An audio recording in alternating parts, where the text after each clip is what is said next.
Bonjour à tous, bonjour à toutes, et merci beaucoup d'être aussi nombreux avec nous, c'est impressionnant. La journée rencontre un succès qu'on n'imaginait pas, donc c'est très réconfortant, très rassurant. Comme chaque année, on se présente à vous tous avec nos spécialités différentes, nos goûts différents, etc. On a décidé de faire un peu autrement cette année parce qu'on s'est rendu compte que les autres années on parlait beaucoup et qu'on laissait peu de place au public, aux questions. Et donc on a décidé cette fois de privilégier l'interaction et de savoir, vous, ce qui vous intéressait, ce qui vous avait marqué au cours des derniers mois ou de la dernière année, les questions que nos enquêtes avaient pu susciter chez vous, etc. Donc on va vous laisser la parole. Je fais juste un petit tour des présentations pour que vous sachiez un peu qui est qui et qui s'occupe de quoi au sein du pôle. Alors, moi, je suis Michael Achtenberg, je suis co-responsable du pôle avec Fabrice Arfi, il arrive dans quelques instants. À ma gauche, Sarah Brett, qui s'occupe, entre autres, des violences sexuelles, parmi d'autres choses. À sa gauche, Marine Turki, qui, elle aussi, a fait des enquêtes sur les violences sexuelles, mais également sur l'extrême droite. Antione Rouget, qui s'occupe de tout ce qui est argent et politique, conflit d'intérêts, financement de la vie politique, et qui enquête notamment sur les ministres, l'exécutif et les élus. Pascal Pascariello, qui travaillait jusqu'à présent sur les violences policières et qui va bientôt travailler sur l'écologie. Mathieu Suc, spécialiste des questions de terrorisme et de renseignement. Yann Philippin, qui est spécialiste à la fois de l'évasion fiscale, c'est lui qui a travaillé sur tous les leaks qu'a connu le journal, qui est le coordinateur pour le journal au sein de l'EIC, vous savez, ce consortium européen auquel appartient Mediapart, dont Mediapart a été cofondateur, et qui lui aussi va travailler maintenant sur l'écologie, puisque c'est un grand tournant dans les priorités du journal. On a décidé de mettre le paquet sur cette thématique dans les années qui viennent. Et enfin, Fabrice Arfi, dont je vous parlais à l'instant, co-responsable du pôle, spécialiste des questions de corruption. Voilà, je disais qu'on allait cette année changer un peu notre manière de faire, sauf si tu as un propos préalable que tu souhaites poser, et faire tourner le micro dans la salle. Il y a déjà beaucoup de choses qui ont été abordées dans la journée, mais vous pouvez vous permettre d'y revenir si vous le souhaitez, ou d'aborder de nouvelles choses. Non, ce qu'on voulait avec la table ronde, parce qu'avec l'expérience des festivals, c'était vraiment, mais que vous nous posiez toutes les questions. Voilà. Si vous voulez faire le procès... Tu as déjà dit la même chose? Je suis arrivé en retard. Ouais, je suis le mec qui arrive en retard et qui t'a dit la même chose. Bon, bah, allez-y. Est-ce qu'il y a un micro dans la salle qui serait un bon début?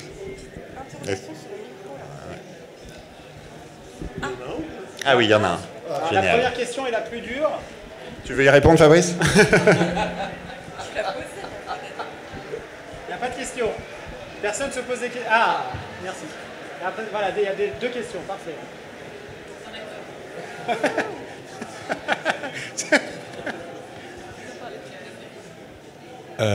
Bonjour, je ne sais pas si vous m'entendez.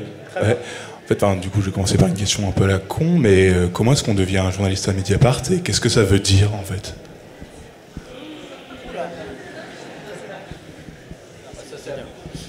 Non, mais alors,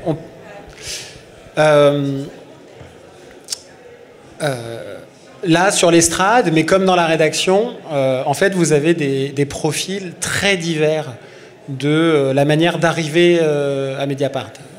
Je crois pouvoir dire que on ne se conforme pas beaucoup à des trajectoires professionnelles et de vie qui doivent avoir été préécrites dans le cadre d'un projet de recrutement à Mediapart. Ce que je veux dire par là, c'est qu'on serait très mal placé, par exemple, dans ce journal, à requérir de courir après les diplômes des gens.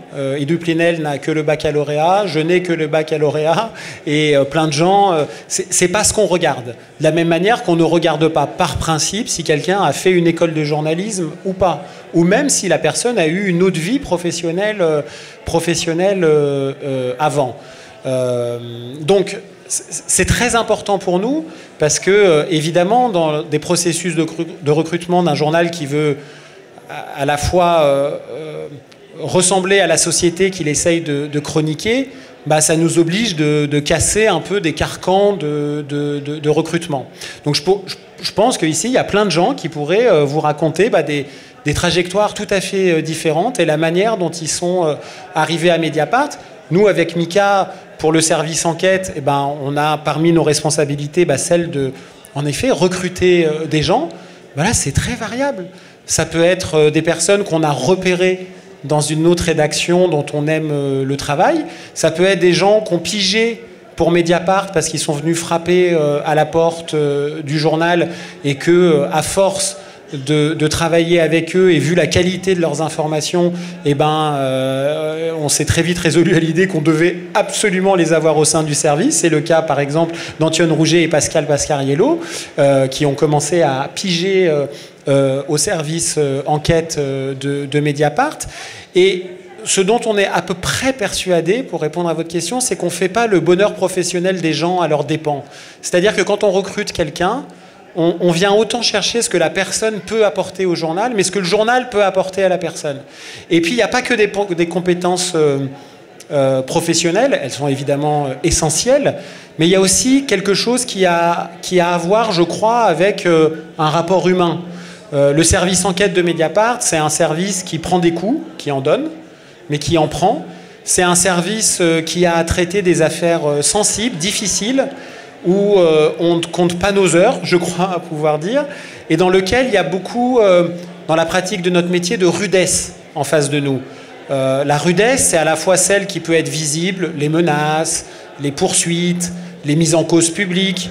Ça, vous pouvez le voir. Mais il y a aussi la rudesse un peu plus discrète, qui est celle de sources qui sont menacées, de gens qu'on doit absolument protéger, de la difficulté d'aller trouver de l'information, et c'est le bonheur absolu de ce journal, c'est d'avoir du temps pour en perdre, et donc de pouvoir aller un peu partout où on veut en France et à l'étranger, pour y compris revenir en disant à nos chefs, à notre rédaction en chef, ah ben je suis désolé, j'ai rien. Personne va venir nous engueuler ici pour dire pardon, mais ton voyage il a coûté 1000 balles, moi je veux un papier pour demain. Ça n'existe pas à Mediapart. Et donc pourquoi je dis ça? Parce que en fait, ici, bien qu'on soit évidemment des gens différents, on a appris à se tenir chaud. Je crois qu'on ne fait pas semblant, même si ça fait un peu tarte à la crème de le dire, mais il y a de la camaraderie là, quoi. Voilà. Et on a vécu ici vraiment plein de choses entre nous professionnellement en 16 ans. Certains, on est 3 d'être du départ. Marine, Mika et moi, on était là depuis 2008 et puis tout le monde est arrivé petit à petit à partir de 2010-2011 dans le service. Et donc ça aussi, c'est très important. On est un service où on n'est pas un service de loups solitaires, de cow-boys qui partiraient tout seuls dans leur coin et des chasseurs qui reviendraient 10 jours après.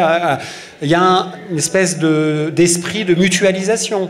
On passe notre vie, nous, toute la journée, à discuter entre nous de journalisme, de l'enquête des uns, des autres, de se filer des numéros, de se faire lire des papiers, etc., etc. Et donc, cet aspect humain, il est, de mon point de vue, aussi important que la qualité professionnelle et journalistique pour rejoindre un service comme le nôtre. Je ne sais pas s'il y avait une autre question devant. Bonjour. Pour compléter, est-ce que ça vous arrive de vous faire aider par des spécialistes très pointus? Alors je pense notamment à toute la partie fiscalo-juridico-financière, ou notamment à l'OCG, quand vous récupérez des milliers, voire des millions de documents sur des statuts d'entreprise liés les uns aux autres, des bilans, etc. C'est quand même un métier de à la fois les lire, les comprendre, les interroger. Alors même si vous avez tous des compétences propres, est-ce que ça vous arrive de faire appel à des experts, entre guillemets, de leur métier? Et ça vaudrait pour d'autres sujets, mais je pensais notamment à cette partie-là. Oui, assez souvent. Enfin, c'est moi notamment qui m'occupe donc des enquêtes financières et des leaks à Mediapart. Et en effet, c'est souvent indispensable. C'est-à-dire qu'on a évidemment une compétence interne, c'est-à-dire qu'on peut déjà comprendre beaucoup de choses par nous-mêmes. Mais souvent, il y a des points trop techniques où, en effet, on est obligé de faire valider par des experts et parfois même par plusieurs. Pour vous donner juste un exemple là-dessus, d'une affaire qu'on a sortie qui est l'évasion fiscale du groupe Kering avec François-Henri Pinault, où on révèle qu'il a évité de payer 2,5 milliards d'impôts. Ça, c'est un calcul que je fais, en fait, sur la base de documents que j'ai récupérés. Mais sauf que ce calcul, c'est moi qui le fais un peu tout seul dans mon coin. Et là, évidemment, j'ai fait relire, c'est même pas relire l'article, c'est refaire les calculs. J'ai montré tous mes calculs à plusieurs experts différents pour être sûr que le chiffre est bon, parce que voilà, quand on lance une telle accusation contre un milliardaire, évidemment, il ne faut pas se tromper. Oui, bon là, c'est pas lui qui va le dire, mais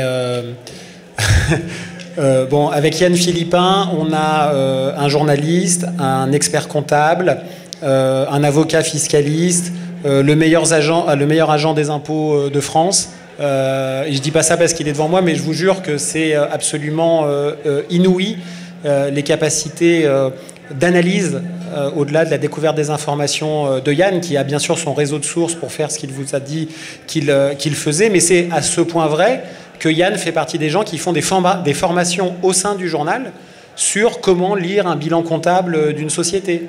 Pour que, voilà, parce qu'on a aussi au sein de notre rédaction une espèce de culture collective qu'on peut apprendre dans chaque service, et d'ailleurs pas qu'à la rédaction, on peut apprendre des compétences des uns et des autres. Et Yann fait au moins une fois par an, tu me diras si je me trompe, mais une espèce de formation sur comment comprendre des effets de comptabilité, de fisc, etc., pour que cette culture-là de l'enquête, de la connaissance très fine, technique, puisse irriguer un certain nombre de services. De la même manière que moi, par exemple, je fais des formations justice au sein du journal. Qu'est-ce que la justice? Comment ça marche? Et ça sert autant pour des journalistes, des rédacteurs et des rédactrices, que même des gens de services opérationnels, comme on dit chez nous, qui ne font pas partie de la rédaction. Mais c'est pour montrer que c'est une maison commune où on est tous concernés par le matériau premier qui est ce qu'on essaye de vous rendre, c'est-à-dire l'information. Tout ça, il y a un cadre, des contraintes, un savoir-faire, un métier. Voilà, il y a un truc un peu d'atelier là-dedans. Et ça rejoint donc complètement ce qu'a dit Yann. Je ne sais pas s'il y a...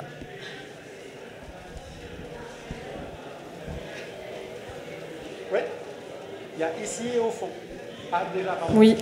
Merci beaucoup. J'avais une question un peu sur la gestion de la connaissance. Enfin, j'ai l'impression que vous avez tous et toutes une expertise, que ça fait longtemps que vous êtes dans... Voilà, vous avez votre spécificité, mais comment vous faites pour pas personnaliser le réseau de sources, pour personnaliser... Enfin, je pense par exemple au travail de Marine sur l'extrême droite, qui semble requérir une connaissance hyper fine un peu de cette toile d'araignée, de comment ça fonctionne. Mais comment on fait, enfin, si Marine s'en va, comment ça se passe? Enfin, voilà, comment vous faites pour garantir... que tout soit pas personnalisé sur quelqu'un? Alors, sur le réseau de sources, évidemment, plus on travaille sur un sujet, plus on va se faire des sources, etc. Et on dit souvent que les meilleures sources, c'est les sources internes. Et pour parler de l'extrême droite notamment, au fur et à mesure, pour celles et ceux qui ont travaillé à Mediapart sur l'extrême droite, on a essayé vraiment de rentrer dans le parti et de pouvoir avoir des sources internes, y compris des sources sur lesquelles on avait fait des enquêtes qui leur avaient déplu. Et ça permet justement d'avoir des sources qui sont au cœur du sujet et au plus près. On a beaucoup travaillé sur les financements, par exemple, donc évidemment que rentrer dans la machine Le Pen, ça n'a pas été facile et qu'il a fallu aller voir des gens qui pensent pas comme nous, des gens qui nous détestent, et arriver avec la carte de Mediapart, notamment carte de visite de Mediapart à l'extrême droite, c'est pas facile, mais c'est quand même un travail collectif qu'on a fait. Enfin, je me rappelle que toute l'époque où on a sorti beaucoup de scoops sur Marine Le Pen, l'extrême droite, on a travaillé à beaucoup.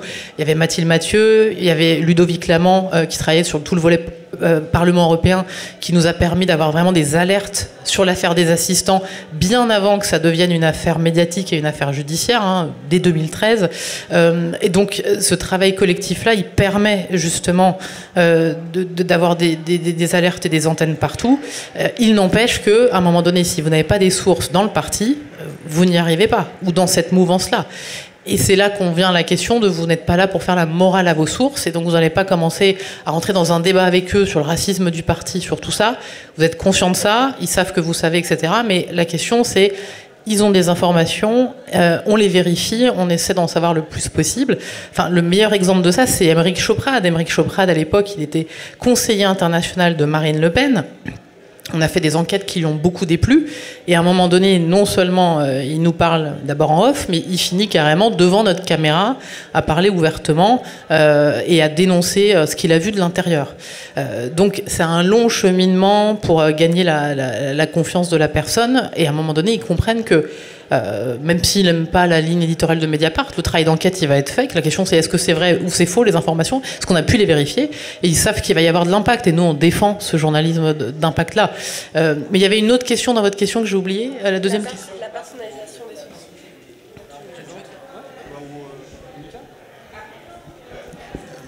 Les sources n'appartiennent en réalité à personne. C'est-à-dire qu'il y a des gens ici qui sont très forts pour se faire des sources et pour les entretenir, parce que c'est souvent ça le problème des journalistes, et d'ailleurs ce qui leur est reproché. Ils vont sur un sujet, ils rencontrent des gens, et puis ils s'en vont. Ils s'en vont sans se soucier des effets de leur article, ils s'en vont sans passer un coup de fil derrière, ils s'en vont sans envoyer l'article qu'ils ont produit sur le sujet. En fait, comme si derrière eux, c'était le désert. Et les gens en veulent aux journalistes pour ça. Alors qu'en fait, je vous dis ça alors que parfois on échoue à le faire, mais c'est toujours payant d'entretenir ses sources. C'est toujours payant de maintenir un lien, d'entretenir, de revoir, de relancer. Et ici, il y a des gens, les sources peuvent les rappeler 5, 10, 15 ans après le dernier échange. Mais ils gardent un bon souvenir de la façon dont on leur a parlé, dont ils ont été traités, dont ils ont été respectés, dont ils ont été protégés.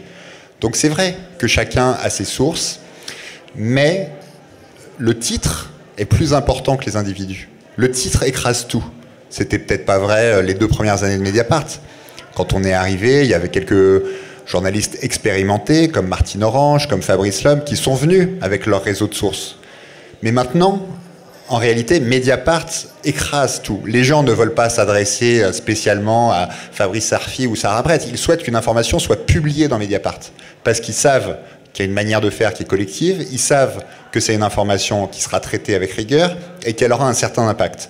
Donc en réalité, oui, la question se pose quand Pascal Pascariello quitte le service qu'elle occupait des violences policières et que Camille Polony prend le relais. Bien sûr, il y a des transmissions, Pascal pourrait en parler, il y a des rendez-vous communs, il y a des carnets d'adresses qui sont partagés.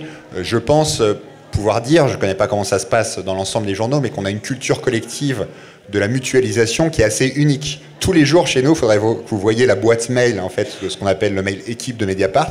Tous les jours, il y a des appels à 06. Qui est le 06 de machin? Qui a le 06 de machin? Parfois, il peut y en avoir 12 dans une journée, et les gens balancent, et c'est balancé collectivement. Il y a des journaux où chacun est replié sur son carnet d'adresses. On ne partage pas, on a ses sources, et c'est les siennes, on les a travaillées, on ne veut pas les donner. Pas question que je donne mon numéro, le numéro de machin X ou Y, il pourrait me voler cette source. Chez nous, ça n'existe pas. On mutualise. Il y a des rendez-vous, par ailleurs, qui sont faits entre sources et 1, 2, 3, 4 personnes. Ça peut arriver parfois. Et puis, on présente. Même quand un journaliste a une relation particulière avec une source, souvent, il va dire, c'est encore arrivé cette semaine, par exemple, avec Antoine qui a proposé à Fabrice de se joindre à un rendez-vous, voilà, pour avoir un autre regard, pour avoir une autre relation. Tous les journalistes n'apportent pas la même chose à la source. Et donc, ça permet à plusieurs de rassurer, de crédibiliser, de donner d'autres expériences, de penser à d'autres choses, etc. Donc, il n'y a pas trop ce problème de la transmission, je pense, chez nous.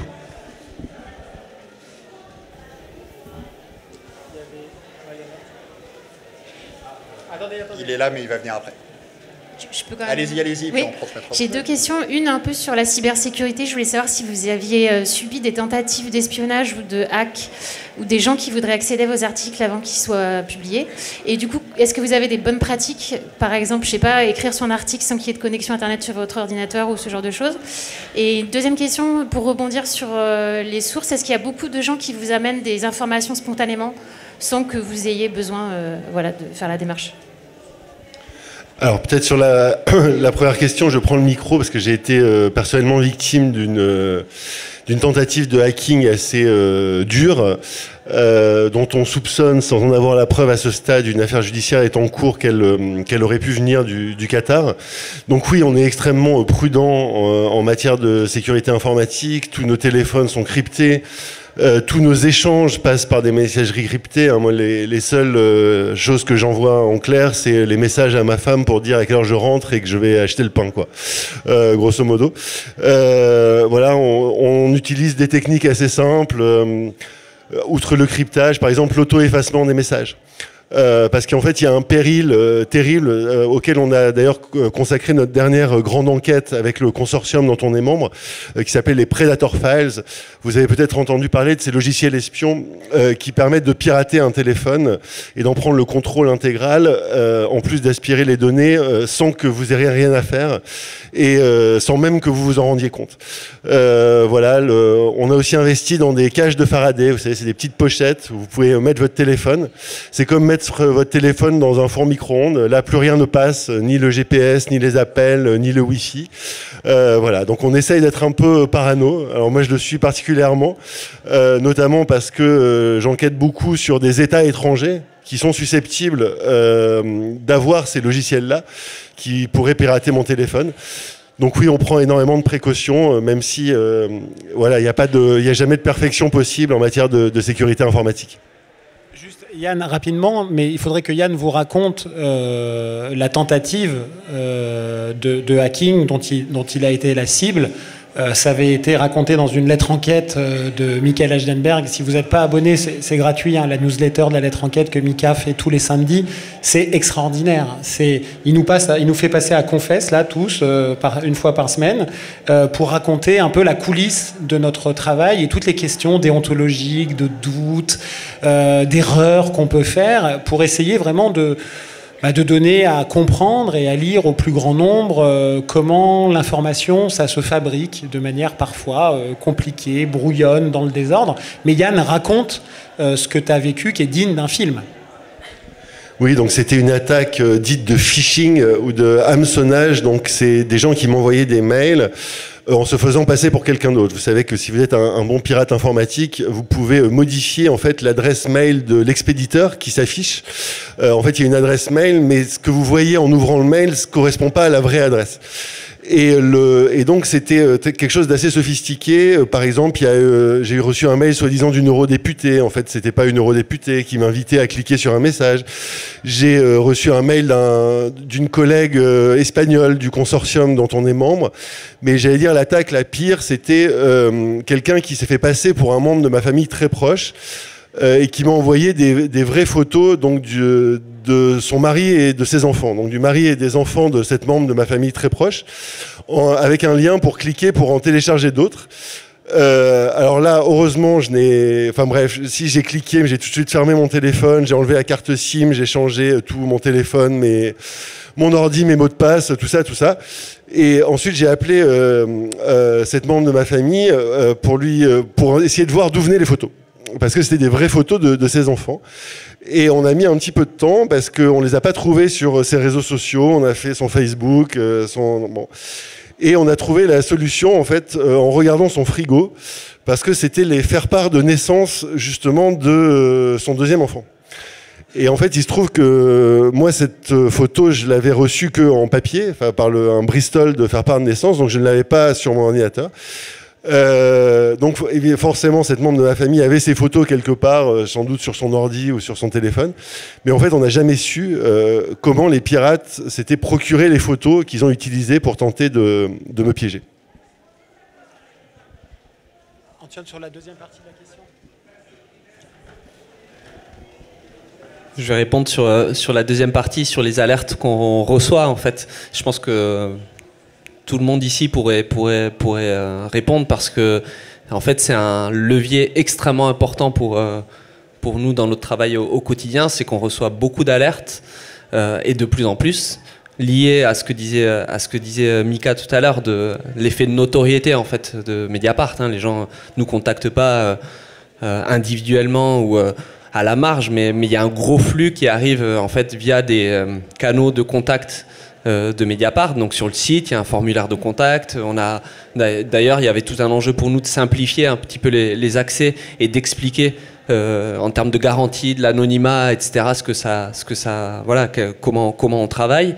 Et donc il y a en interne au sein du journal, au sein du service abonné de Mediapart, qui est localisé à Poitiers, pour nous, c'est pas des prestataires, hein, ce sont des salariés à temps plein du journal qui sont formés, qui ont une bonne compréhension aussi du fonctionnement de la rédaction et en fait qui font au quotidien office de garde-triage de toutes les alertes qu'on reçoit, à la fois pour opérer un filtre sur ce qu'on pourrait recevoir et ensuite pour aiguiller vers les journalistes concernés ou les pôles. Donc nous on a par exemple de manière très concrète, mais un mail commun sur lequel on reçoit plusieurs alertes par jour et donc on est ensuite amené à redistribuer entre nous une fois que le premier filtre a été opéré, qu'on considère que ça pourrait être intéressant, le traitement de ces alertes-là. Et vraiment, c'est l'occasion de saluer le travail en sous-main qui est opéré par le service abonné à Poitiers. Ils sont 3 donc, sur ce pôle édito, 3 salariés.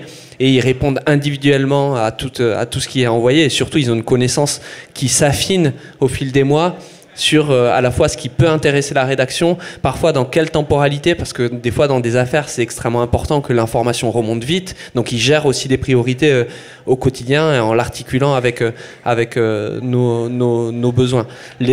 Pour donner un peu l'image, moi avant de rejoindre Mediapart, j'ai travaillé notamment au Canard Enchaîné, et au Canard Enchaîné il y avait un peu une image qui était tous les jours, hein, il y avait des sacs de courrier qui arrivaient avant les mails en fait, de courrier des lecteurs, des gens pour alerter, etc. Et donc il y avait un traitement en fait de ce courrier-là. Et bien, moi le sentiment de ce que j'ai, c'est qu'en fait ce moyen de courrier en fait il s'est dématérialisé à travers le mail, et il y a eu un phénomène de déport du Canard Enchaîné vers Mediapart, et parce que le Canard Enchaîné sur un certain nombre de dossiers, d'enquêtes, etc. A paru un petit peu en retrait, et beaucoup moins impactant sur pas mal d'affaires. Et en fait, donc nous, aujourd'hui, on est face à un défi ou un problème un petit peu de riche en fait, qui est de trouver les moyens en termes de processus, de procédures internes, etc. pour canaliser les alertes qu'on reçoit et faire face à un flux qui est grandissant. Parce que il y a un enjeu pour nous, c'est de ne pas être englouti sur ce qu'on peut recevoir, et de garder justement à la fois une vision sur les alertes qu'on peut recevoir, ce qui peut alimenter nos enquêtes ou voire en susciter de nouvelles, et en même temps garder une possibilité, une capacité d'initiative, et de ne pas être tout le temps en fait soumis à ce qu'on pourrait recevoir. Je prends un exemple, mais Sarah et Marine pourront en parler, sur les violences sexistes et sexuelles. En fait, dès qu'on révèle des nouveaux faits sur une nouvelle personnalité, eh bien, il y a un effet mais qui est mécanique, mais qui est logique par ailleurs, de voir que des victimes découvrent qu'on s'est intéressé à cette personnalité, et donc nous sollicitent pour faire part de ce témoignage, de leur témoignage et de ce qui a pu leur arriver. Et donc là, il y a un enjeu à la fois de suivi de ces alertes-là, parce que parfois on est face à des victimes qui ont déjà raconté plusieurs fois et qui n'ont pas été entendues, et ça, donc on voudrait pas en plus infliger une nouvelle porte qui se ferme violemment, et ça. Donc d'où l'enjeu, y compris pour nos collègues à Poitiers, d'accompagner la réception de cette parole-là. Mais ensuite, il y a un enjeu éditorial de savoir ce qu'on en fait en réalité. Parce que passer autant de temps à peut-être dérouler une affaire sur tel ou tel fait ou telle personnalité, même si on a des alertes nouvelles, en fait, c'est le faire aussi au détriment d'autres enquêtes qu'on aurait envie d'enclencher sur d'autres faits, sur d'autres personnalités, d'autres milieux. Et donc, il y a quelque chose qu'on gère un peu collectivement, mais en fait, en permanence, essayer de se dégager aussi de tout ce qu'on reçoit, parce que ça pourrait être aussi une forme de journalisme confortable, en fait, de rester assis à sa chaise, de plus faire aucun déplacement, de plus aller travailler de nouvelles sources, etc. Parce que rien qu'avec ce qu'on reçoit, on pourrait se contenter de publier des enquêtes. Oui, pardon, pour compléter un petit peu la réponse d'Antione, donc moi je partage complètement ce souci qu'on a aujourd'hui, qui est qu'effectivement on reçoit énormément d'alertes, et de plus en plus. Moi ça fait 2 ans et demi que je suis chez Mediapart, et depuis que je suis arrivée, je vois ça augmenter de manière exponentielle, alors par vague, hein, en fonction des thèmes qui dominent l'actualité. On a une grosse séquence MeToo qui a été rouverte à la suite notamment des révélations de Marine sur Depardieu, qui s'est accélérée au mois de décembre, ensuite Judith Godrèche, Benoît Jacot, etc. Et on reçoit énormément de choses, et effectivement la question des arbitrages est cruciale, et de ne pas faire que répondre à ces alertes. Mais ce que je voulais dire aussi, c'est qu'on a quand même plusieurs de nos en tout cas sur les sujets violents sexistes et sexuelles, plusieurs de nos grosses enquêtes de ces derniers mois qui ont été quand même consécutives à des messages qui ont été reçus par nos collègues à Poitiers. Et je le disais encore il y a quelques minutes à la collègue. Donc Marine, par exemple, qui travaille depuis très longtemps sur MeToo et le cinéma, elle a évidemment beaucoup de sources, elle entend beaucoup de choses. Mais par exemple, sur l'enquête qu'on a faite sur Gérard Miller avec Marine au mois de février, on a été capable en très peu de temps de réunir un grand nombre de témoignages sur la base de ce qu'on avait reçu, et et du bouche à oreille. C'est ça qui était sidérant pour cette enquête, c'est que à peine entendant un bras, on connaissait tous quelqu'un qui connaissait quelqu'un qui avait été victime ou qui aurait pu être victime de Gérard Miller. Sans le service abonné, on n'aurait pas pu sortir en une semaine, je pense, une enquête avec 10 témoignages. Par ailleurs, je pense aussi à Stéphane Plaza, puisque ça a été un peu une des actualités de la semaine. Donc l'agent immobilier animateur de M6 qui a été renvoyé devant le tribunal pour violence conjugale. Si une femme ne nous avait pas écrit il y a un an pour nous dire qu'il fallait s'intéresser à son cas, et dans ce cas-là, c'est intéressant parce que c'était pas une de ses victimes directes, mais une de ses anciennes compagnes qui nous a dit il se passe quelque chose de grave avec ce monsieur. Et si on n'avait pas reçu ce mail, on n'aurait jamais pu sortir notre enquête.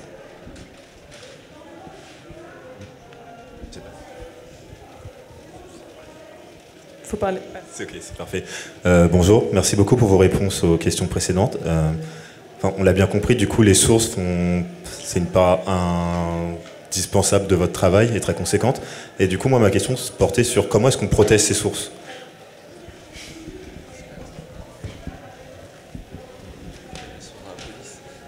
Alors, comment on protège les sources? On prend énormément de précautions. Alors, pour parler de ce que je fais moi quand je travaille sur les violences policières, il se trouve que parmi mes sources, évidemment, il y a des fonctionnaires de police ou des personnes qui travaillent dans la gendarmerie. Là, en l'occurrence, les précautions, c'est on se parle quasiment pas au téléphone ou via des messageries très cryptées. Et on se donne des rendez-vous, en fait. On se voit de visu.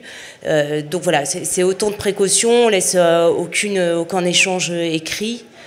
Et lorsqu'on se voit, c'est dans des lieux, évidemment, éloignés. Il y a voilà parmi les protections que moi, je peux avoir par rapport à mes sources. Mais même en prenant ces précautions, les tensions peuvent exister. Donc, au-delà de ces précautions, j'allais dire d'ordre pratique, pour ne laisser absolument aucune trace, évidemment qu'ensuite la protection va venir dans la façon dont on va rédiger, parfois le délai aussi d'attente qu'on va avoir entre le moment où on voit notre source, où elle nous informe, où elle nous alerte, et le moment où on va publier l'article. Ça aussi, il y a parfois un délai. Ensuite, il y a évidemment aussi le regroupement, disons accompagner par exemple des documents ou l'information que la source va nous donner, l'accompagner d'autres informations qu'on aura eues via d'autres sources pour faire en sorte évidemment de noyer au maximum l'identification de la source.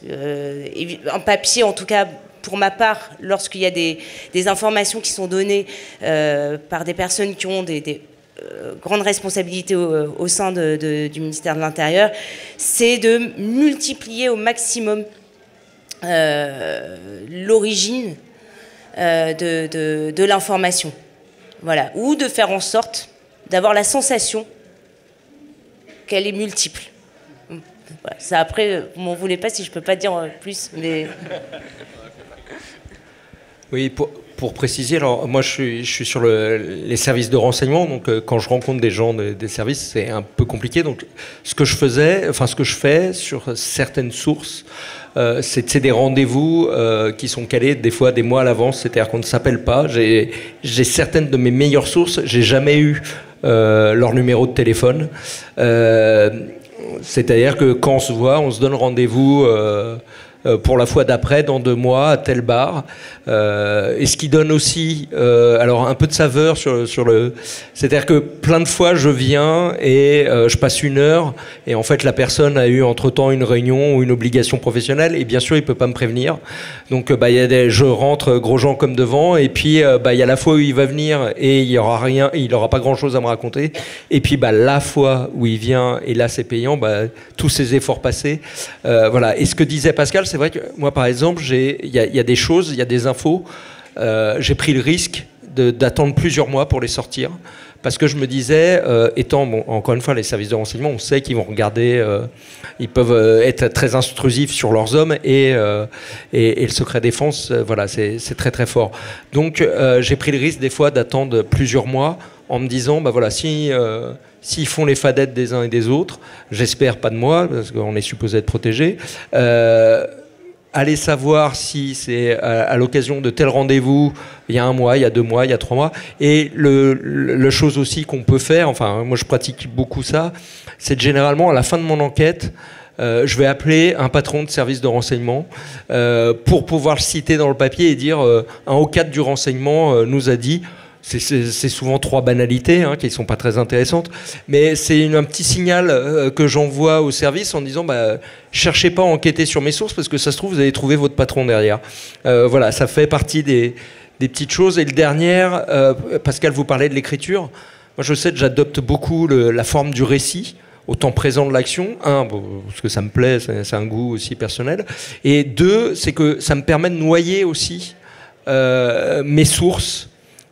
C'est moins facile de deviner que par rapport à un papier d'enquête traditionnel, me semble-t-il, quand on est dans le temps de l'action, parce que là, à un moment, on va peut-être glisser du off, mais en tout cas, ça se voit moins et ça se déduit moins. Donc c'est aussi une manière de les protéger. Vous avez compris pour protéger nos sources, on n'en dit pas trop, y compris dans des événements publics. Mais il y a quelque chose de fondamental dans votre question, c'est le rapport aux sources.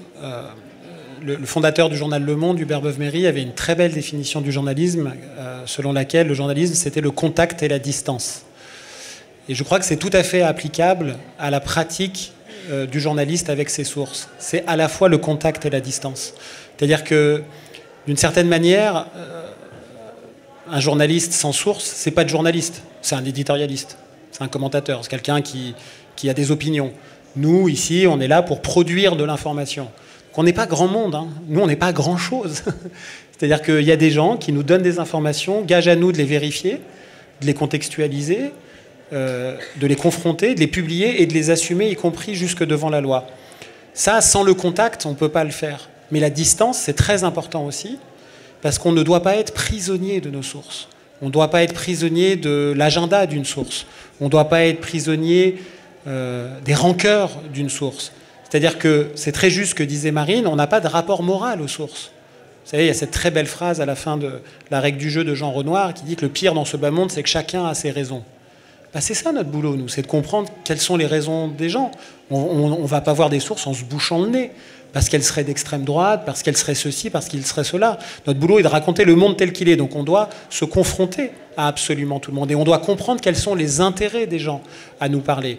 Parce que l'âme humaine est ainsi faite que très souvent, quand on parle à un journaliste, pas tout le temps, mais très souvent, c'est parce qu'on a une forme d'intérêt à le faire. Quand je dis pas tout le temps, il y a vraiment des gens là, et au sein de ce service, qui ont tout un tas de sources qui sont habitées par une certaine idée du bien commun, et qui se mettent parfois même en danger pour se dire mais c'est pas possible, l'information dont je suis dépositaire, elle est plus grande que moi. Et le public doit absolument la connaître. Et donc on est dans cette injonction un peu contradictoire où les sources, c'est le trésor absolu du journalisme. C'est pourquoi quand un pouvoir judiciaire envoyé par le pouvoir exécutif essaye de perquisitionner Mediapart, s'il faut se coucher devant la porte, on le fera. Et on a empêché la perquisition. Je parle de l'affaire Benalla et nous avons fait condamner l'État dans cette atteinte sidérante à la liberté d'informer. Et en même temps, nous ne devons pas être dupes d'un certain nombre de jeux qui peuvent avoir lieu autour des sources. Donc on est dans cette intranquillité permanente qui fait que on passe l'intégralité de notre temps à vivre dans un cas d'espèce. Voilà, parce qu'on peut toujours parler en théorie. En fait, nous, on a une théorie qui s'appelle la déontologie, et puis il y a une pratique, c'est comment on essaye de la confronter au réel, cette déontologie. Et ça crée forcément des frictions, des discussions absolument passionnantes, et c'est ce qu'essaye de faire résonner notamment Mika dans la lettre enquête de chaque samedi. Bonjour, je voulais rebondir sur ce que vous disiez sur les sources, et notamment sur les sources policières. Quel rapport vous entretenez avec elles Et est-ce que c'est plus compliqué quand on arrive avec la carte Mediapart, du fait de votre orientation politique? Et une deuxième question plus globale sur Mediapart en général. Est-ce que vous avez une idée de ce qui marche? Parce que j'ai vu que vous diversifiez quand même beaucoup votre offre. Est-ce que c'est les grosses enquêtes, les enquêtes un peu plus locales, c'est l'émission à l'air libre, c'est vos documentaires? Voilà, qu'est-ce qui marche le mieux? Alors sur les sources policières, alors l'orientation politique, et pardonnez-moi, moi j'en ai pas. Quand j'écris, quand je suis journaliste, quand j'enquête, je sais que je suis foncièrement, subjectif, on va pas se mentir. Enfin, je suis moi, ce que je vais faire, est déterminé par la personnalité que je suis, c'est sûr. Mais ce que je veux dire quand j'ai pas d'orientation politique, et je pense que c'est pour ça que, contrairement à ce qu'on peut présupposer, Mediapart peut avoir des sources policières, et heureusement. Et si j'en avais pas eu, je pense que je n'aurais pas réussi à faire tout le travail que j'ai fait. Mais non, contrairement à ce que vous pensez, les policiers, les gendarmes, apprécient le travail qu'on fait sur les violences policières. Je sais que ça peut étonner, mais ils sont justement les personnes que je rencontre, ceux qui sont en tout cas attachés, qui ont une vision républicaine du maintien de l'ordre, apprécient au contraire la façon dont on étaye les violences policières, qu'on explique les problèmes posés par l'IGPN et qu'on dénonce les dérives et le changement du maintien de l'ordre de plus en plus violent et répressif à l'égard des manifestants, et donc les dérives par rapport aux libertés publiques. Et donc c'est pour ça que contre toute idée qu'on peut se faire, on est apprécié en fait par les gendarmes et les policiers qui sont comme nous attachés à une certaine image républicaine du maintien de l'ordre. Et je n'ai pas, moi, d'étiquette. Les personnes, quand je vais les rencontrer, se disent pas « Ah, c'est Mediapart, c'est ACAB ». Voilà. Et je ne suis pas moi-même ACAB, si vous voulez.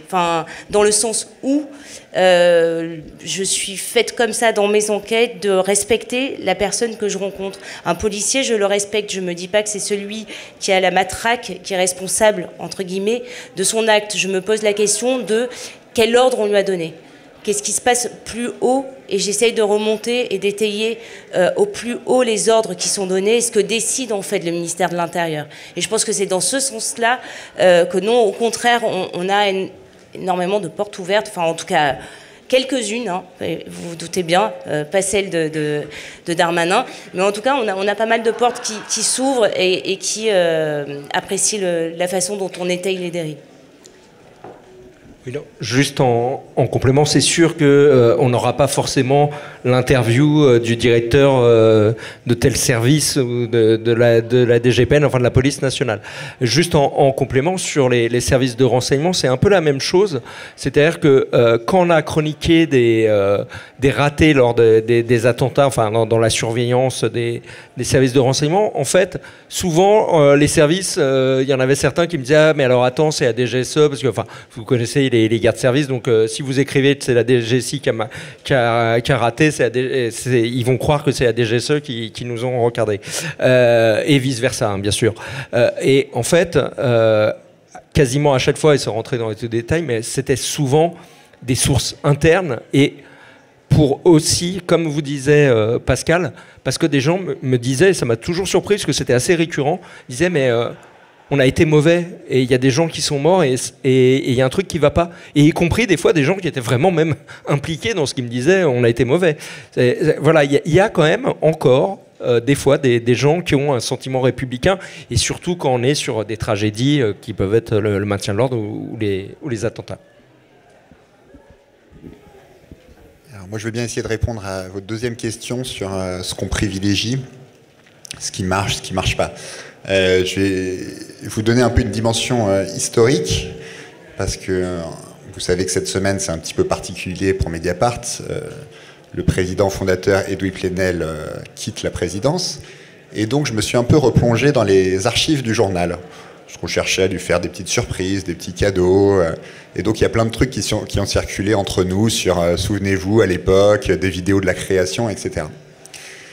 Et notamment, j'ai revu des images de la première conférence de presse qu'on a donnée en 2008. Et à l'époque, il y avait un projet de documentaire qui n'a jamais vu le jour, il n'a jamais été diffusé, sur un journal qui se créait. J'ai revu des séquences de l'époque et des débats entre nous sur qu'est-ce qu'on traite pas. Et un débat enflammé au café entre Jade Lingard, qui s'occupe aujourd'hui de l'écologie, et Ludovic Lamant, spécialiste de l'Europe, sur, en fait, le journal se créait sans rubrique éducation. Et il y en avait un qui disait mais on ne peut pas ne pas faire de rubrique éducation dans un journal, et l'autre qui disait bah si, on va faire un journal sans rubrique éducation parce qu'on ne peut pas tout faire. On est 25 journalistes, l'éducation c'est partout ailleurs, nous on va faire autre chose. On va faire ce qu'on ne fait pas ailleurs. Et c'était l'intuition, je pense, un peu géniale de François Bonnet, ancien directeur de la rédaction, et d'Edoui Plenel, c'était de dire en fait, on ne crée pas un journal pour faire la même chose que les autres, on crée un journal parce qu'on ressent un manque. Nous, on le ressent et les lecteurs le ressentent. Et ce qu'ils ressentent, c'est l'absence d'enquête. Des beaux reportages, il y en avait dans les autres journaux, et il y en avait à la télévision, des magnifiques. Des beaux portraits, il y avait des plumes exceptionnelles dans des hebdomadaires ou dans d'autres quotidiens. Des enquêtes, il n'y en avait pas. Depuis qu'Edoui Plenel avait quitté la présidence du Monde en 2004, en fait, c'était un champ qui était en jachère, c'était un champ qui était oublié. Le Monde lui-même avait théorisé le fait qu'il fallait passer à un journalisme de validation et non plus un journalisme d'investigation. Et depuis lors, en fait, ceux qui étaient dans des journaux économiques ou dans des quotidiens nationaux généralistes observaient qu'ils n'avaient pas le temps, qu'ils n'avaient pas les conditions nécessaires ou qu'ils avaient des pressions, ça peut arriver sur des sujets sensibles, en raison de leurs actionnaires ou en raison du poids de la publicité, pour mener des travaux sur des sujets sensibles. Et donc, eux ont voulu créer ce journal qui n'aurait aucun fil à la patte et que rien n'empêcherait de faire ces enquêtes. Et donc, oui, ils ont créé un journal généraliste, un quotidien qui traite de différentes choses, mais avec ceci, l'enquête au cœur du projet. Quand on a grandi, et qu'on est parvenu en 2010 à l'équilibre, petit à petit, année après année, la même question se posait. On ne recrute pas beaucoup à Mediapart, on a toujours été prudent, on n'a jamais voulu s'enflammer, et donc on recrute en moyenne peut-être 1 ou 2 journalistes par an, sauf année exceptionnelle. Et là, chaque année s'est posé la question, est-ce qu'on renforce nos points forts ou est-ce qu'on pallie nos points faibles? Pendant longtemps, on a renforcé nos points forts. Il avait été théorisé qu'au sein de la rédaction, 1 embauche sur 2, c'était au service enquête. Parce que si on avait rencontré le succès, c'est parce que justement, on avait trouvé notre identité. Si les gens s'abonnaient, c'était en raison de cette identité et qu'il fallait donc encore la renforcer.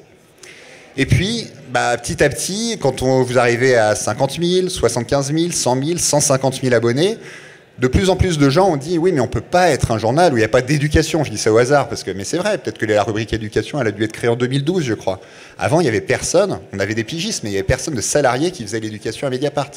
La question s'est posée pareillement pour la santé, le logement, la pauvreté, etc. Tout un tas de thèmes qui font notre vie quotidienne, où on ne peut pas non plus avoir la prétention de faire un quotidien et de ne pas traiter ce qui nous anime tous les jours. On n'était pas le Canard enchaîné. On avait eu la prétention au départ de faire un quotidien. Donc on savait qu'on n'allait pas pouvoir rivaliser avec Le Monde ou Le Figaro, avec une rubrique internationale de 15 personnes et des correspondants dans le monde entier. Mais il y avait quand même un minimum qu'on devait à nos lecteurs pour qu'ils puissent, en venant chez nous, s'informer et ne pas se dire « Ah mince, j'ai pas les infos, va falloir que j'aille chercher ailleurs ». Et donc c'est notre équilibre permanent qu'on recherche, non seulement année après année, mais au jour le jour. Qu'est-ce qu'on fait, qu'est-ce qu'on ne fait pas? Qu'est-ce qu'on traite, sur quoi on peut se permettre de faire l'impasse? Et tous les matins, c'est la question qu'on se pose en conférence de rédaction. Quels sont les 3 ou 4 sujets du jour importants pour nous, par rapport à notre identité, par rapport à nos valeurs, par rapport à ce qu'on porte? Qu'est-ce qui, selon notre regard, doit être traité dans le journal? Le reste, ça va être des papiers au long cours, des enquêtes, des reportages, des analyses qui vont donner de la compréhension et de l'inédit pour notre lecteur qui ne les trouvera pas ailleurs.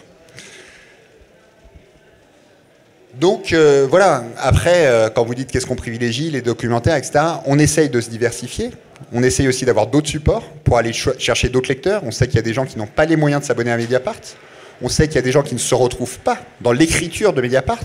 On a conscience de nos limites, on a conscience, et on y travaille, qu'on a un style d'écriture qui est parfois un peu pointu, un peu long, un peu technique, et que c'est pas accessible à tout le monde. Et pourtant, on pense qu'avec les thèmes qu'on porte, les thèmes de l'injustice sociale, des discriminations, de l'inégalité, de la corruption, de l'évasion fiscale, en fait, on est un journal grand public. Nos thèmes sont grand public, mais c'est pas pour autant que le grand public se retrouve dans nos articles. Et donc ça, c'est ce à quoi on doit travailler. On doit le travailler au jour le jour dans notre manière d'écrire, mais on doit aussi donner à voir et à entendre à d'autres gens ce qu'on est. C'est pour ça qu'on développe des podcasts, on en a enregistré un ce matin, des films, on en a fait un Media Crash il y a 2 ans, et on prévoit d'en faire un en janvier prochain sur l'affaire libyenne, vous l'avez peut-être vu, on l'a révélé aujourd'hui au festival, et puis des bandes dessinées, et puis des livres, et puis des rencontres avec notre public pour leur expliquer comment on travaille, pour leur dire que voilà, comment on est transparent, pourquoi c'est important de s'abonner, pourquoi on croit en ce qu'on fait, etc. Donc on essaye de tout faire tout en sachant qu'on ne peut pas. Et juste pour préciser, vous avez bien compris qu'Amélie Oudéa-Castéra a réalisé que nous avions une rubrique éducation.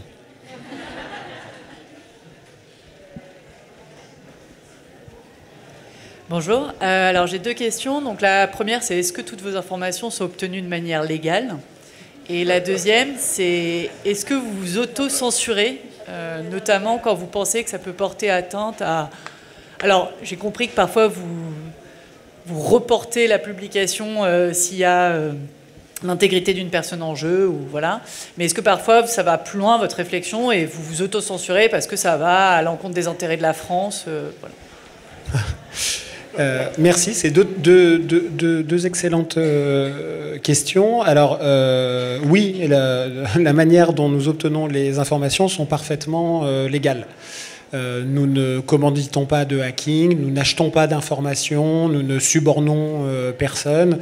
On nous a plusieurs fois, parfois nombreuses, proposé dans l'histoire de Mediapart depuis 16 ans d'acheter des informations. On l'a évidemment jamais fait. Et je vous dis ça, et en même temps, notre métier consiste à obtenir des informations auprès de gens qui ne sont pas censés nous les donner, voire qui violent un règlement ou qui violent même la loi pour nous les donner. Et c'est pour ça qu'on a inventé le secret des sources. Ce qui est important dans le mot secret des sources, c'est le mot source. Parce que c'est à nous qui sommes récipiendaires de ces informations, ce que je disais tout à l'heure, de les vérifier, si elles sont d'intérêt général, de les publier. C'est les 2 boussoles permanentes de notre gamberge quotidienne, tous ensemble. Est-ce que c'est vérifié? Est-ce que c'est d'intérêt général? Alors, est-ce que c'est vérifié? Ça, c'est notre métier qui permet de le dire. Est-ce que c'est d'intérêt général? Ce n'est pas nous qui décidons, on doit mouiller ce qui est d'intérêt général ou pas. Il y a une jurisprudence de la Cour de cassation et de la Cour européenne des droits de l'homme qui nous dit ce qui est d'intérêt général ou pas, et ce que peut le journalisme en démocratie. Si c'est, et ça va répondre à la deuxième question, si c'est vérifié et d'intérêt général, ce serait un crime démocratique de ne pas le rendre à qui ça appartient. Notre métier consiste à rendre public, c'est-à-dire de rendre au public ce qui lui appartient. Il y a un peu un côté Robin des Bois dans notre conception du journalisme, c'est d'aller prendre des informations cachées que certains ont intérêt à cacher et de les rendre à vous parce qu'elles vous appartiennent. Après, vous en faites ce que vous voulez. Vous pouvez avoir, parce que vous avez telle conviction, tel parcours, peu importe. Pensez ceci plutôt que cela, mais ça s'appelle ensuite le débat public, la conversation, la liberté d'expression, etc. Nous, on produit un matériau premier qui sont des faits qui nous permettent d'avoir une grammaire commune. C'est vraiment une œuvre, le journalisme, ça peut paraître un peu... Mais c'est vraiment quelque chose qui relève de la société civilisée. Les sociétés civilisées disparaissent quand la frontière entre ce qui est vrai et ce qui est faux s'efface. Quand l'opinion prend le pas sur les informations. Et donc, pour répondre à votre question, bien sûr qu'on peut s'auto-censurer, mais pas comme vous le pensez. On peut s'auto-censurer parce qu'on estime qu'on n'a pas assez pour publier. Vous savez, dans le journalisme, il y a ce qu'on croit savoir, il y a ce qu'on sait et il y a ce qu'on peut publier. Mais c'est pas pareil. Il y a plein de choses qu'on sait ici et qu'on ne publie pas. Donc on ne vous en parlera pas. On ne le publie pas pourquoi? Parce qu'on estime qu'on n'a pas assez pour le publier. Parce qu'on ne pourrait pas soutenir ce qu'on a écrit devant un tribunal si on est poursuivi. Et c'est normal que nous soyons poursuivis. Hein, c'est très important, ça. De la même manière que nous ne sommes pas là en train de dire qu'il ne faut pas qu'il y ait du secret en démocratie, il faut du secret en démocratie. Il faut du secret médical, il faut du secret défense, il faut du secret de la vie privée, bien sûr qu'il en faut. Mais on ne peut pas abuser du secret pour protéger des informations qui n'ont rien à voir avec l'objet du secret. De la même manière, il n'y a pas d'absolu de la liberté comme il n'y a pas d'absolu du secret. Donc un journaliste, il peut faire des erreurs. Et un article, même sur des gens puissants, a des conséquences sur les gens, sur leur vie, sur leur famille, sur leurs enfants. Donc nous, on doit être très responsable par rapport à ça. Que les gens soient connus ou pas. A fortiori, si les gens ne le sont pas, parce qu'ils ont moins de moyens de défense. Et donc on peut aussi s'autocensurer parce qu'on estime qu'on a des informations, mais elles ne relèvent pas de l'intérêt général. On a suffisamment pour les publier, mais là, on est plus dans le champ de la vie privée. Là, on est dans le secret médical. C'est des questions qu'on a pu se poser, par exemple, au journal, sur un ministre qui était très malade, sous une autre présidente, je ne dirais pas qui, parce qu'on n'a pas écrit, dont on savait que sa maladie avait un impact sur la pratique de sa politique publique et sa façon de gérer son ministère. Eh ben, on n'a pas pu le documenter, on ne l'a pas publié. Si on apprend que quelqu'un qui est une personnalité publique est très malade, mais ça n'a pas de conséquences sur la vie publique, ben c'est son secret médical, c'est la vie privée. Mais pour répondre à votre question sur est-ce qu'on se pose la question des intérêts supérieurs de la nation, c'était un peu ça que vous disiez, alors là, la meilleure des réponses, elle a été apportée non pas par un journal français, non pas par la justice française, mais par la Cour suprême. En 1971, ça a donné lieu à un magnifique film, qui est plus un film sur le droit que sur le journalisme, qui est le film sur les Pentagon Papers de Steven Spielberg. Et la révélation des mensonges de plusieurs gouvernements américains sur la guerre au Vietnam, sur la foi de documents qui étaient classés secret défense, qui ont été publiés d'abord pour le New York Times, censurés à la demande du gouvernement par le journalisme, par la justice. Les journalistes ont porté ça devant la Cour suprême, et la Cour suprême a rendu un arrêt historique en disant, bien sûr, c'est secret défense, mais ce qui est révélé est plus important que la violation du secret défense. Les citoyens américains doivent savoir que 3 de leurs présidents ont menti sur une guerre qui tue. Et donc ça, c'est le check and balance du droit, et du droit positif. Et donc, évidemment que nous, on ne se pose pas la question comme ça. Nous ne sommes pas garants de l'intérêt supérieur de la nation. Voilà. Donc, il peut nous arriver de nous autocensurer, mais pas forcément comme on peut le penser. Moi, je compléterai parce que je n'avais pas entendu tout à fait la question comme Fabrice. Votre question, elle m'a fait penser à autre chose. Elle m'a fait penser à l'extrême droite. Je ne sais pas si vous aviez ça en tête ou pas, mais moi, c'est une question qui m'arrive de me poser. Qu'il arrive qu'on me pose, ou qu'on nous reproche, peut-être Marine, tu pourras compléter, vous faites le jeu de l'extrême droite. Vous sortez des affaires, c'est sympa, vous êtes content, mais en attendant, vous ne faites que renforcer la méfiance envers le personnel politique, et vous ne faites que renforcer le vote vers l'extrême droite. Est-ce qu'il pourrait nous arriver de nous autocensurer pour empêcher, par exemple, l'accession de l'extrême droite au pouvoir? Non. Non, on ne peut pas, je pense qu'on ne peut pas s'autocensurer, sinon on arrête le métier, en fait. Pourquoi l'extrême droite monte? Il y a plein de raisons, hein, je ne suis pas spécialiste, mais à l'évidence, parce qu'il y a un déficit de confiance envers les institutions politiques et envers la démocratie en général. Les journalistes, nous, on fait partie de ce qui est vu comme la démocratie, c'est la liberté qui nous permet, c'est dans la démocratie que le journalisme peut s'épanouir. Si on se dit que les journalistes commencent à cacher certaines informations parce qu'ils ont des objectifs politiques, qui veulent éviter que certains accèdent au pouvoir, on va accroître encore le risque que ces personnes accèdent au pouvoir. Si les gens se disent, ou apprennent, ou peuvent avoir le doute qu'on s'auto-censure parce qu'on se dit qu'un tel ou un tel va remporter une élection, ils vont se dire que si c'est arrivé une fois, c'est arrivé 5 fois, c'est arrivé 10 fois, qu'en fait, la réalité de la société est 1000 fois pire que celle qu'on leur décrit, puisqu'en fait, les journalistes, les gens ont tendance à faire vite des généralités, leur cachent la réalité de ce qui se passe. Donc nous, on a une sorte de pacte qui est non dit avec nos lecteurs et nos lectrices, qui est de leur dire tout ce qu'on sait. On ne peut pas, à partir du moment où on a une information et qu'elle est vérifiée, la cacher. On n'a pas le droit. On se met en faute, c'est une faute professionnelle. Et on nous le reprocherait à juste titre. Donc on n'a pas le droit à cette auto-censure.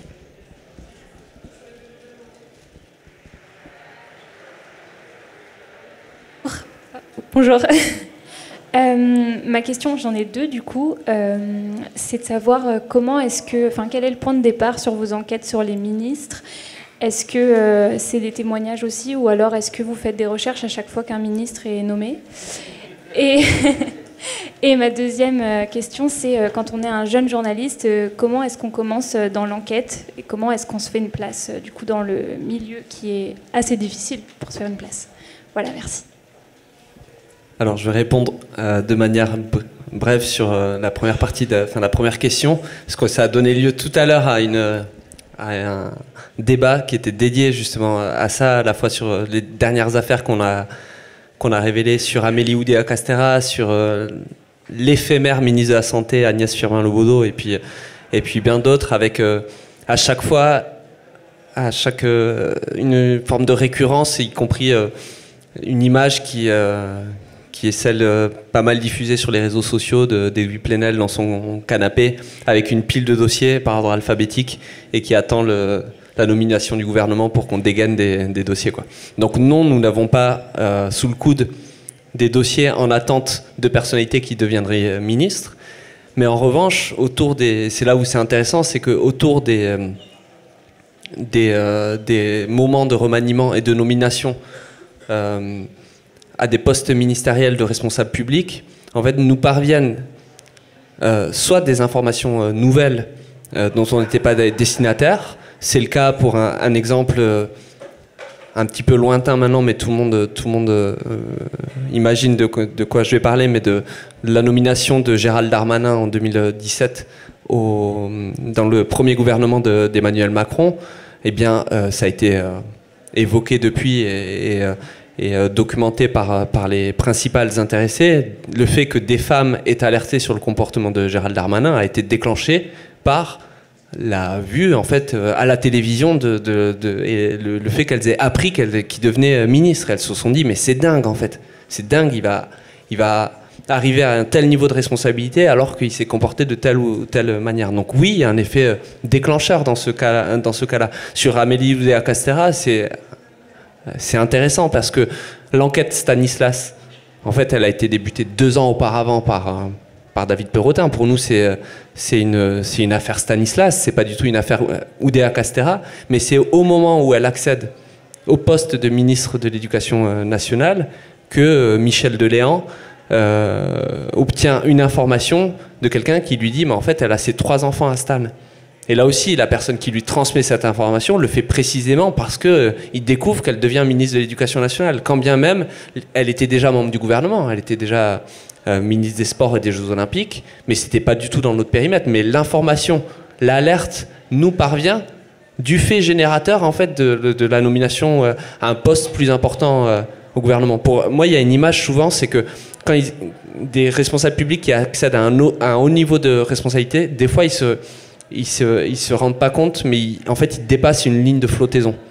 C'est-à-dire pendant les années précédentes, il pouvait se passer exactement les mêmes choses, mais en fait nous on n'était pas alertés parce que au moment précisément où ils intègrent le gouvernement, en fait ils gagnent en visibilité et ça a un effet déclencheur.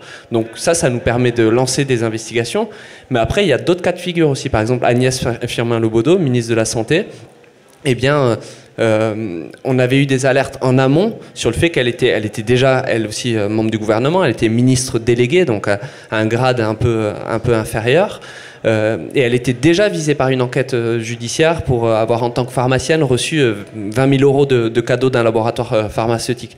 Et c'est au moment où on commence à avoir des bruits insistants sur le fait qu'elle va accéder au poste de ministre de la Santé que, avec notre collègue Caroline Coq-Chedorge, on décide d'accélérer sur cette enquête. Parce qu'en plus, on sait que l'exécutif, la présidence de la République sont parfaitement informés du fait qu'il y a une enquête judiciaire, et ça nous paraît dingue, en fait, de promouvoir à un poste aussi important quelqu'un qui a des relations avec des laboratoires pharmaceutiques tels qu'elle a reçu 20 000 euros de cadeaux. Donc, en fait, quand il y a des arrivées au gouvernement, il y a des entrées au gouvernement, il y a à la fois un phénomène mécanique de gens qui s'adressent à nous, et puis nous, en fait, aussi, on se replonge, parce que les ministres ont parfois été parlementaires, maires de grandes villes, etc. Et en fait, on a pu passer à côté de choses, donc on tapisse, en fait, en langage un peu familier, on prend contact avec pas mal de gens pour essayer de voir quelle a été leur carrière, simplement pour éclairer, en fait,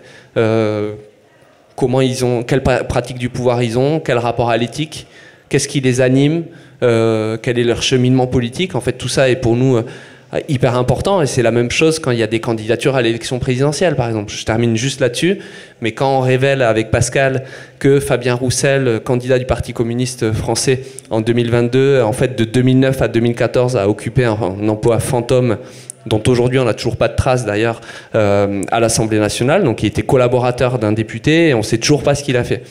Eh bien, Fabien Roussel nous a reproché cette enquête en disant, comme par hasard, je me présente à l'élection présidentielle et on vient enquêter sur ce qui se passait et ce que j'ai fait et quelle a été ma carrière politique. Bah, on a envie de dire, bah, fort heureusement. Et effectivement, avant que Fabien Roussel soit député ou à la tête du Parti communiste ou candidat à l'élection présidentielle, effectivement, c'était pas un sujet de nos enquêtes. Désolé, mais en fait, ça paraît normal. Par contre, dès lors que il prétend à la magistrature suprême, quoi, il se présente à l'élection présidentielle, bah oui, en fait, c'est légitime et sain, en fait, que des journalistes enquêtent à son sujet. Oui, et une des sources aussi, ce que dit Antoine, c'est les ministres eux-mêmes. Parce que quand Antoine ou un autre sort une affaire et qu'un ministre dément et hontément, ça libère souvent la parole de gens qui ne voulaient pas nous parler au départ parce que ça les énerve.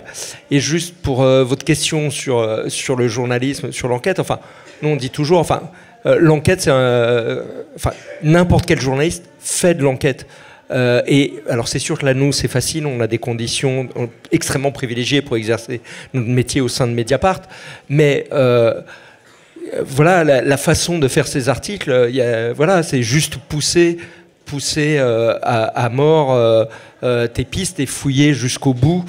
Si tu y crois, si tu es animé voilà, il n'y a pas besoin d'être le label Pôle Enquête et voilà, c'est juste faire.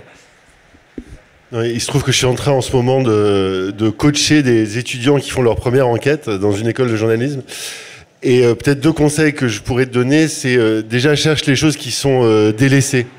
C'est-à-dire qu'en fait, quand on est jeune journaliste, il ne faut pas chercher les grosses affaires. Si tu essayes de concurrencer Fabrice sur l'affaire libyenne, tu vas avoir un peu de mal. Je te donne 2 exemples très concrets. Les Fossoyeurs, voilà, c'est un jeune journaliste qui est pigiste, qui est même pas soutenu par une rédaction, qui a une petite trentaine d'années, qui n'a pas de réseau particulier, qui part d'un truc de terrain, c'est-à-dire des personnes âgées malmenées dans un EHPAD à Neuilly. Donc vous voyez, on pourrait se dire ça pourrait faire une demi-page dans le Parisien. Et de ça, il en sort un bouquin parce qu'il sent le fil, il comprend qu'il y a un sujet. Et il creuse pendant 1 an. Autre exemple d'un journaliste que j'aime beaucoup, qui s'appelle Geoffrey Le Guilchet, qui est aujourd'hui patron d'une maison d'édition qui s'appelle les éditions Goutte d'Or. Il se rend compte qu'il n'y a jamais eu de biographie de Luc Besson. Vous vous rendez compte ? Luc Besson, le réalisateur le plus bankable en France, il a quelqu'un comme ça lors d'un dîner qui lui dit, qui lui donne une petite info sur Luc Besson, mais pas le scoop du siècle. Il se dit, tiens, mais personne n'a jamais fait de vraie enquête sur lui. Et il fait une un livre enquête sur Luc Besson avec énormément de scoops et de révélations. Donc essayer de prendre un petit peu les chemins de traverse et aussi de partir de ton terrain de jeu. C'est-à-dire que quand tu débutes dans la carrière, en général, on va te donner des choses à couvrir. Voilà, un domaine à couvrir. Et en fait, tu as 2 solutions. Soit tu peux le couvrir un peu pépère en traitant l'actu, soit tu peux être à l'affût et te dire que, en fait, avoir l'esprit, être enquêteur, c'est être un peu chien de chasse, quoi. Et te dire que dès que tu entends un truc voilà, qui t'intrigue, qui te dit, tiens, il y a peut-être un fil à tirer, faut pas passer à autre chose et aller prendre le fil et le tirer. Regarde Antoine, par exemple, qui a commencé à enquêter au Pays Basque. Il était en poste là-bas, il a commencé par des enquêtes locales et au fur et à mesure, il en a fait 1 et 2 et plusieurs. Et moi, c'est la même chose. Moi, au départ, j'étais journaliste économique dans la presse. Enfin, j'étais pas du tout enquêteur. Mais par contre, vu que j'avais envie d'enquêter, je me disais, dans les domaines que j'avais à couvrir, dès que je voyais un truc susceptible de faire une enquête, j'y allais, quoi. Et je passais du temps supplémentaire là-dessus. Ça déclenche beaucoup de réactions chez nous. Non, mais juste après, je pense effectivement, comme le disait Mathieu, on est journaliste, et être enquêteur, c'est la même chose. C'est-à-dire que du moment où on a une information, on la vérifie. Et on met en doute, j'allais dire, il faut toujours mettre tout en doute. Justement, en particulier, alors je parlerai des violences policières, mais les premières communications des policiers, du ministère de l'Intérieur, il faut les mettre en doute. Il y a une désinformation, c'est faux, on criminalise la victime. En fait, il faut tout remettre en question et ne rien prendre pour argent comptant. Voilà, faut vraiment tout mettre en doute et être très curieux, me semble-t-il. Mais juste, non, une toute petite précision, c'est que regarde là, tu prends Mediapart. Les scoops de Mediapart, c'est pas forcément l'œuvre du pôle enquête de Mediapart. Il y a tout un tas de gens à Mediapart, quelles que soient les rubriques, qui sont capables et qui ont sorti des énormes scoops. Ils sont pas au pôle enquête. Voilà, on travaille, tu creuses un sillon, et quel qu'il soit, et puis bah voilà. Voilà, vous l'avez compris, on est bavard, on aime bien parler de notre métier, mais malheureusement on doit rendre la salle. Donc on va vous saluer, vous dire merci beaucoup d'être venu et vous dire à très très bientôt.